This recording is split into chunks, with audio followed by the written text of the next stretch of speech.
কুমিল্লার ১৪ গ্রামে ইটভাটায় কয়লার ট্রাক উল্টে ১৩ শ্রমিকের মৃত্যু, গুরুতর আহত ২। বেপরোয়া গাড়ি চালানো ও অতিরিক্ত ট্রিপের কারণেই ঘটছে সড়ক দুর্ঘটনা, বলছে যাত্রী কল্যাণ সমিতি। ২০১৮ সালে সারা দেশে নিহত ৭,২২১ জন।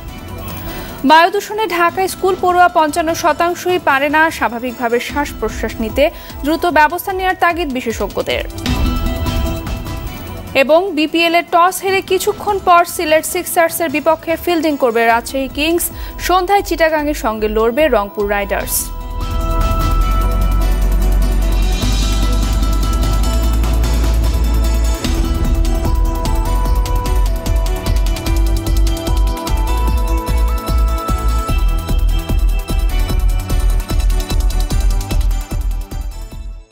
আসসালামু আলাইকুম, স্বাগত জানাচ্ছি আরটিভির দুপুরের সংবাদে। শুনছিলেন মার্কেন্টাইল ব্যাংক সংবাদ শিরোনাম। পুরো সংবাদে আপনাদের সঙ্গে আছি আমি সাদিয়া রিজওয়ানা। শুক্রবার ভোরে দুর্ঘটনা ঘটে। প্রত্যক্ষদর্শীরা জানায় কয়লাবাহী ট্রাকটি উল্টো পাশে থাকা শ্রমিকদের একটি ঘরের উপর গিয়ে পড়লে সেখানে ঘুমিয়ে থাকা ১৩ শ্রমিক নিহত হয়। এই ঘটনায় গুরুতর আহত আরও ২ শ্রমিক। কুমিল্লার প্রতিনিধি গোলাম কিবরিয়ার তথ্য ছবিতে জানাচ্ছেন অভি ইসলাম। শুক্রবার ভোরে নারায়ণপুর গ্রামের একটি সড়কে একটি ট্রাক নিয়ন্ত্রণ হারিয়ে উল্টে পড়ে পাশে থাকা শ্রমিকদের জন্য তৈরি ঘরের ওপর। এতে ঘটনাস্থলে নিহত হয় ঘুমিয়ে থাকা ১২ জন শ্রমিক। এ সময় গুরুতর আহত অবস্থায় আরো ৩ জনকে হাসপাতালে নিয়ে যাওয়ার পর সেখানে মারা যায় আরো এক শ্রমিক। বেশি সময় না, আদানের পর ওরা তো আমার ডাক দিত যে ভাই বাইরে অনেকে অমুক তমুক গাড়ি পাশে সমস্যা আছে, আমরা সবাই বাইরে হইলাম। ওদের ডাক দিলেও তো উঠলাম, ওদের ডাকও দেয় নাই, ওই জন্য বাইরে আমার ধরছি। মানে আমি ঘুম অবস্থায় কিছু কইতে কইতে বাইরে দরজা করে পাঙ্গো দিয়েছি, পা দেওয়ার সাথে সাথে গুলুম করে ভাঙ্গি পড়ছি, আর কোনো কিছু কইতে পারি না। এবং পুনর্বাসন করার জন্য তাদের পরবর্তীতে আমরা সিদ্ধান্ত নেব। এখন আপাতত আমরা ১০,০০০ টাকা করে লাশের সাথে দিচ্ছি। হাসপাতালে ভর্তি আহত শ্রমিকদের অবস্থা গুরুতর বলে জানিয়েছে হাসপাতাল কর্তৃপক্ষ। আমরা এখানে অবশ্যই কথায় দেখব যেখানে ড্রাইভার, হেল্পার এবং এই ট্রাকের যে লোড ক্যাপাসিটি যা ছিল সেই লোড ক্যাপাসিটি এবং ড্রাইভার হেল্পারের কার কতটুকু এখানে দায় আছে। তারা স্থানীয় কাজী কোং নামের একটি ইট ভাটায় কাজ করত বলে জানায় পুলিশ। নিহত শ্রমিকদের বাড়ি নীলফামারীর জলঢাকা উপজেলায়। অভি ইসলাম, টিভি। দর্শক, সড়ক দুর্ঘটনা নিয়ে আরও খবর থাকছে সংবাদের পরের অংশে। ঢাকায় স্কুল পড়ুয়া শিশুদের ৫৫%ই স্বাভাবিকভাবে শ্বাস প্রশ্বাস নিতে পারে না। বায়ু দূষণ অব্যাহত থাকলে এ অবস্থা আরও খারাপ হতে পারে, এমনই তথ্য বেরিয়ে এসেছে ঢাকা বিশ্ববিদ্যালয়ের এক গবেষণায়। বিশেষজ্ঞ চিকিৎসকরা বলছেন, এখনই মূল কারণ চিহ্নিত করে ব্যবস্থা নেওয়া না হলে জাতির সামনে অন্ধকার ভবিষ্যৎ অপেক্ষা করছে। বায়ু দূষণ নিয়ে আরাফাতুর রহমানের ধারাবাহিক রিপোর্টের আজ শেষ পর্ব। ক্যামেরায় ছিলেন সুমন দে।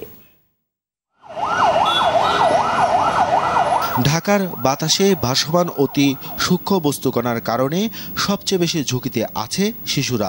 ফলে শ্বাস প্রশ্বাসের সমস্যায় বেশি ভুগছে শিশুরা। ঢাকা বিশ্ববিদ্যালয়ের রসায়ন বিভাগের একদল গবেষক রাজধানীর ১০টি শিক্ষা প্রতিষ্ঠানের বায়ু দূষণের মাত্রা পরিমাপ করে দেখেছেন।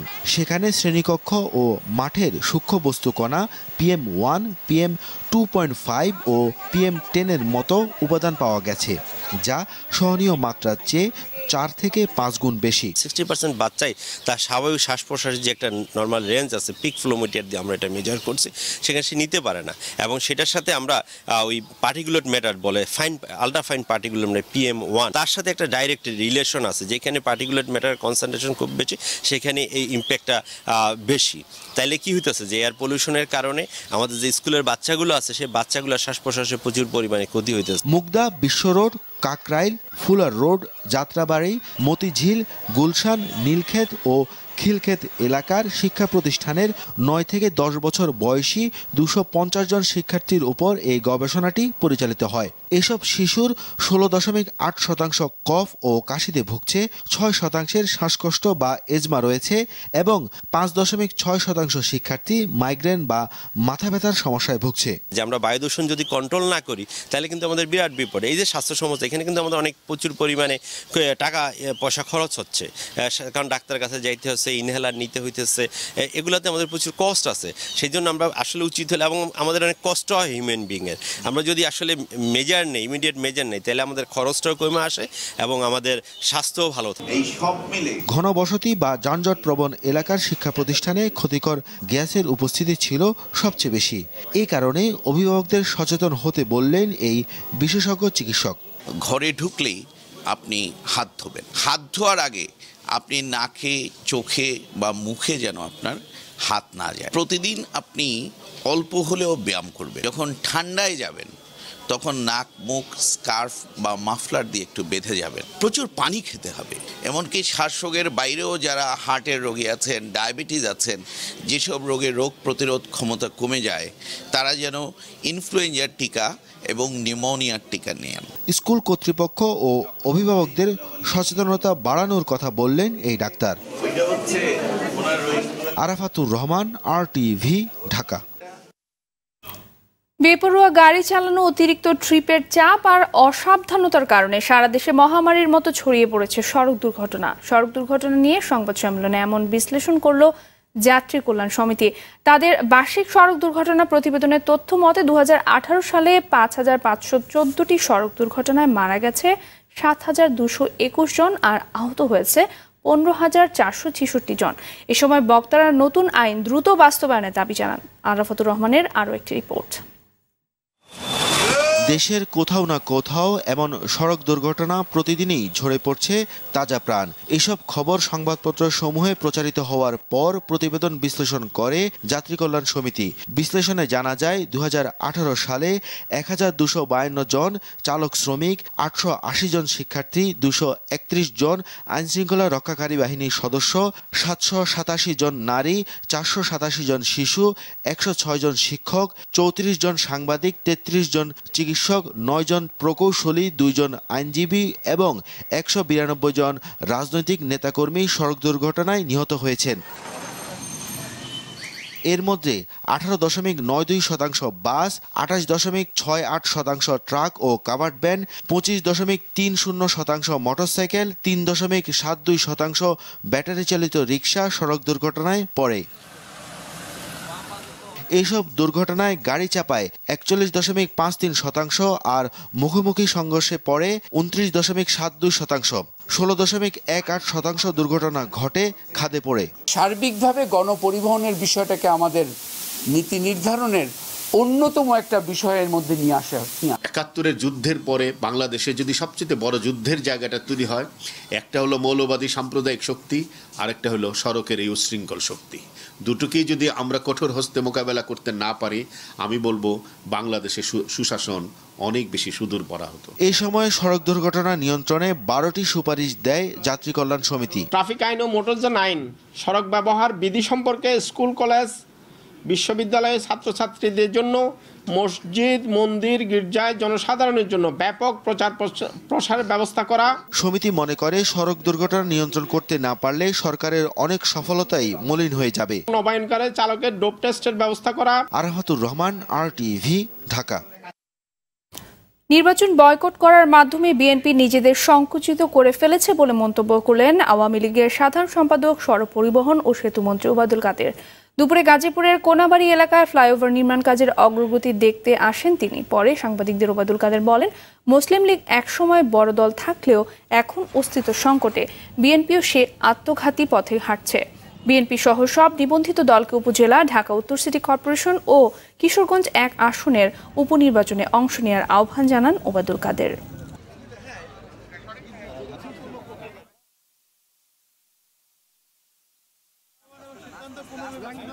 তারা আজকে প্রতীকের মতো পথ হারিয়ে তারা আজকে তালগোল পাকিয়ে ফেলছে।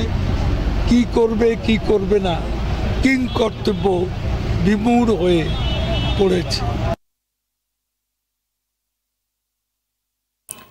বিএনপি নির্বাচনে অংশ না নিলে উত্তর সিটি কর্পোরেশন ও উপজেলা নির্বাচন প্রতিদ্বন্দ্বিতামূলক হবে বলে মন্তব্য করলেন প্রধানমন্ত্রীর রাজনৈতিক উপদেষ্টা HT ইমাম আর তথ্যমন্ত্রী ও আওয়ামী লীগের প্রচার ও প্রকাশনা সম্পাদক ডক্টর হাসান মাহমুদ বললেন, সংসদ নির্বাচনে ভরাডুবির কারণে বিএনপি নির্বাচনে আসতে চাচ্ছে না। দেশের মানুষ বিএনপিকে প্রত্যাখ্যান করেছে বলেও মন্তব্য করেন তিনি। রাজধানীর ধানমন্ডিতে আওয়ামী লীগ কার্যালয়ে প্রচার ও প্রকাশনা উপকমিটির বৈঠক শেষে সাংবাদিকদের এসব কথা বলেন তারা। এ সময় ফেব্রুয়ারি ও মার্চ মাসে আওয়ামী লীগের বিভিন্ন কর্মসূচি তুলে ধরেন হাসান মাহমুদ।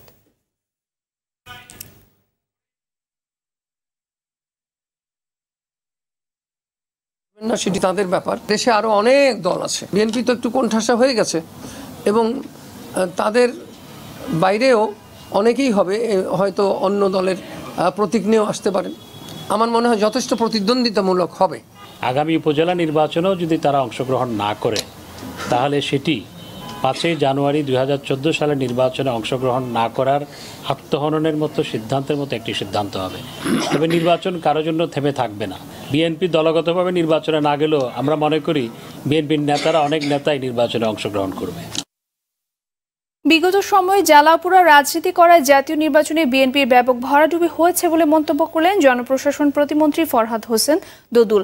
সকালে মেহেরপুরের ঐতিহাসিক মুজিবনগর স্মৃতিসৌধে ফুল দিয়ে শ্রদ্ধা জানান তিনি। পরে সাংবাদিকদের প্রতিমন্ত্রী বলেন, বিএনপি নেতারা আত্মবিশ্বাস হারিয়ে এখন উল্টাপাল্টা বলছে, দলটি নড়বড়ে হয়ে পড়েছে বলেও মন্তব্য করেন তিনি। এর আগে প্রতিমন্ত্রীকে শুভেচ্ছা জানাতে মেহেরপুর শহর থেকে মুজিবনগর কমপ্লেক্স পর্যন্ত 17 কিলোমিটার সড়কে ছিল মানুষের ঢল।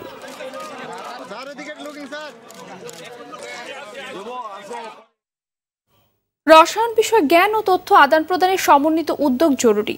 আন্তর্জাতিক বিশ্বে বিজ্ঞানীদের কাতারে নাম লেখাতে দেশের শিক্ষার্থীদের আরও উদ্যমী হতে হবে। সকালে ঢাকা বিশ্ববিদ্যালয় কার্জন হলে নবম রসায়ন অলিম্পিয়াডের উদ্বোধনী অনুষ্ঠানে এসব কথা বলেন শিক্ষামন্ত্রী দীপুমণি।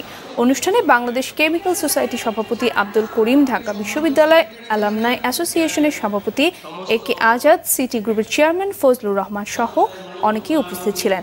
কেমিস্ট্রি অলিম্পিয়াডের এবারের আসরে অংশ নিচ্ছে দেশের 9টি কেন্দ্রে 13,000 শিক্ষার্থী।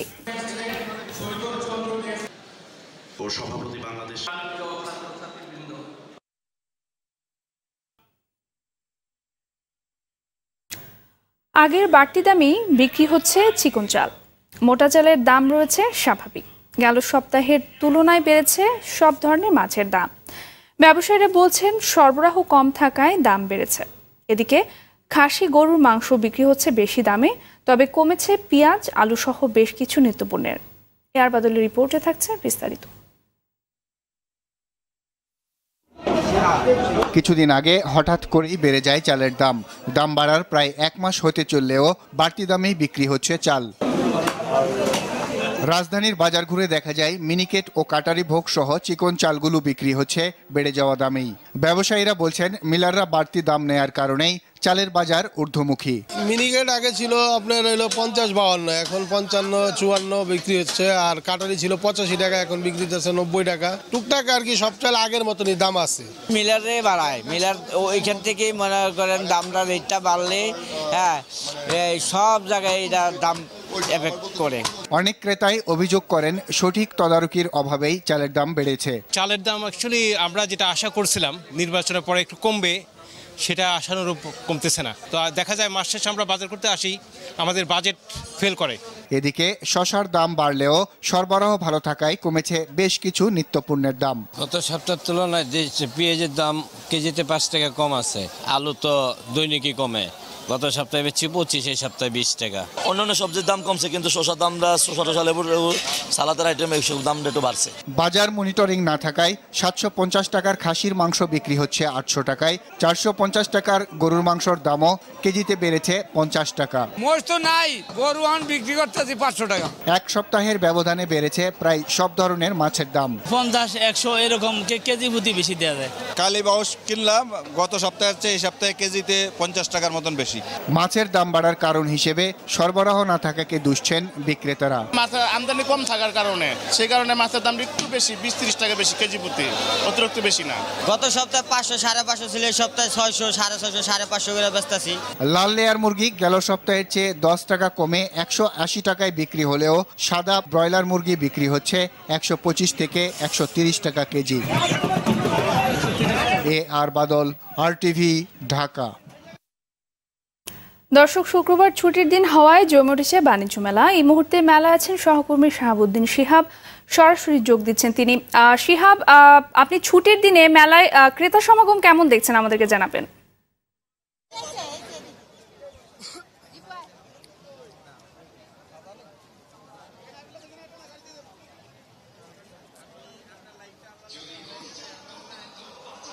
নয় তারিখে বাণিজ্য মেলা শুরু হয়েছিল, আজকে 16তম দিন এবং এই 16তম দিনে দেখা যাচ্ছে উপচে পড়া ভিড়। এখানে আমরা আসলে যারা দোকানের বা স্টলের যারা মালিক রয়েছে তাদের সাথেও আমরা কথা বলেছি। তারা বলছে যতই দিন যাচ্ছে মেলার জনগণ এবং সাধারণ মানুষের পরিমাণ বেড়ে যাচ্ছে এবং ব্যাপক পরিমাণ কেনা বেচাও হচ্ছে।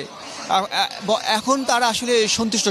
শুরুর দিকে আসলে খুব ঢাল ছিল, বেচা কেনা তেমন একটা ছিল না যখন মেলা শুরু হয়, কিন্তু যতদিন যাচ্ছে জনসমাগম বাড়ছে, ভিড়ও বাড়ছে। এদিকে এবার রপ্তানি উন্নয়ন ব্যুরো 605টি স্টল দিয়েছিল, এর মধ্যে 2 ক্যাটাগরির গড়িতে দিয়েছিল, কিছু দিয়েছিল প্যাভিলিয়ন এবং বাকি 409টি দিয়েছিল স্টল, আর বাকি সবগুলোই দিয়েছিল প্যাভিলিয়নগুলো বিভিন্ন সাইজের রয়েছে, বড় ছোট মাঝারি বিভিন্ন ধরনের।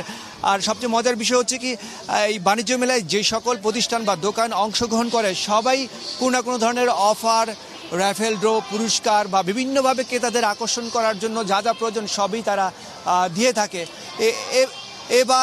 এবার আসলে বিদেশি প্রতিষ্ঠান বা বিদেশি দেশ, অন্যান্য দেশের অংশগ্রহণ করেছে মোট 25টি, যেমন পাকিস্তান, থাইল্যান্ড, তুরস্ক, যুক্তরাজ্য থেকে শুরু করে সর্বমোট 25টি দেশ অংশগ্রহণ করেছে এবং সবগুলো দেশই এখানে তাদের বাংলাদেশে ক্রেতা সাধারণের যে সমাগম ছিল তাদের প্যাভিলিয়নে বা তাদের স্টলে তাতে সন্তুষ্টি প্রকাশ করেছে। এছাড়া আমাদের দেশীয় যে সকল প্রতিষ্ঠান রয়েছে তারাও এখানে কেনাবেচায় সন্তুষ্টির কথা জানিয়েছে আমাদেরকে।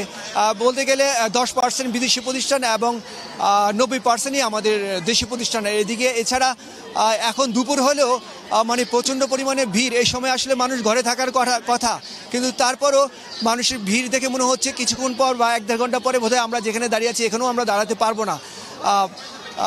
সাদিয়া, এই ছিল আমার কাছে সর্বশেষ তথ্য। শিহাব, আপনাকে ধন্যবাদ। দর্শক, এতক্ষণ ঢাকা আন্তর্জাতিক বাণিজ্য মেলা থেকে জানাচ্ছিলেন সহকর্মী শাহাবুদ্দিন শিহাব। দুপুরের সংবাদ শেষ করার আগে মার্কেন্টাইল ব্যাংক শিরোনামগুলো জানিয়ে দিব আরও একবার।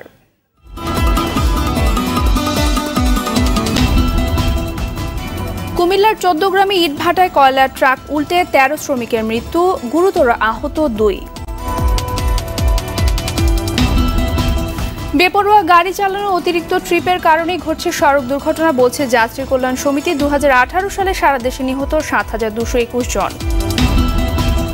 বায়ু দূষণে ঢাকায় স্কুল পড়ুয়া 55%ই পারে না স্বাভাবিকভাবে শ্বাস প্রশ্বাস নিতে, দ্রুত ব্যবস্থা নেওয়ার তাগিদ বিশেষজ্ঞদের। এবং বিপিএলে টস জিতে সিলেট সিক্সার্সের বিপক্ষে ফিল্ডিং করছে রাজশাহী কিংস। সন্ধ্যায় চিটাগাংয়ের সঙ্গে লড়বে রংপুর রাইডার্স। দুপুরের সংবাদ এ পর্যন্তই। আরটিভি সবশেষ সংবাদ জানতে যে কোনো মোবাইল ফোন থেকে 2414 নম্বরে ডায়াল করুন। আর মোবাইল ফোনের সংবাদ দেখতে অ্যাপ স্টোর, গুগল প্লে বা উইন্ডোজ স্টোর থেকে ডাউনলোড করুন আরটিভি অ্যাপস। এছাড়াও তাৎক্ষণিক ও বিনোদন সংবাদ জানতে বিশ্বের যে কোনো প্রান্ত থেকে ভিজিট করুন facebook.com/rtv online এবং youtube.com/rtv digital। ধন্যবাদ সবাইকে।